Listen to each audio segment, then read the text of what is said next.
Some of the strangest babies in ancient art come from Mesoamerica. These hollow ceramic figures were made between 1200 and 800 BCE during the Early Formative period. Long before archaeologists categorized them, they were already being uncovered by local farmers, pulled from fields, foundations, and buried ritual deposits. At first glance, they look like infants. They have rounded bodies, soft limbs, and exaggerated facial features like almond-shaped eyes and downturned mouths. But that resemblance doesn't hold consistently. Some figures include features that don't fit cleanly into human infancy.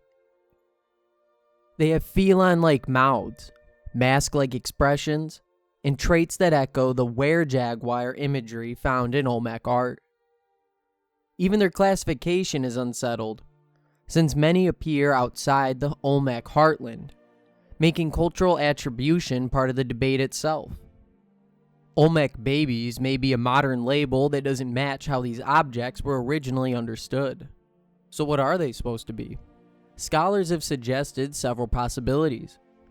They could represent real infants, they may signal elite identity or lineage, they could even function as mythological or supernatural beings tied to transformation. Or they may be ritual objects used as substitutes in offerings. But none of these explanations fully resolves them. Each accounts for part of the pattern but leaves other aspects open. What is consistent is context. Many are found in burials or ceremonial deposits, sometimes arranged in groups that suggest structured ritual placement rather than random disposal. Traces of cinnabar pigment also connect them to wider early formative ritual practices, where color, material, and bodily form carried symbolic weight. What repeats isn't a single identity, but a repeated use of infancy as an artistic form. But it's rarely straightforward. These aren't consistent representations of babies. Some lean human, some lean animal, and some sit in between, echoing the same hybrid logic seen in were-jaguar imagery.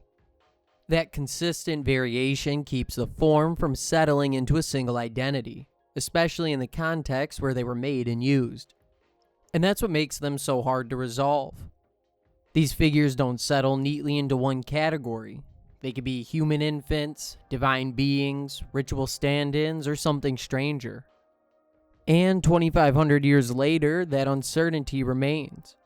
We can excavate them, measure them, and debate them, but the so-called Olmec babies still resist a single explanation.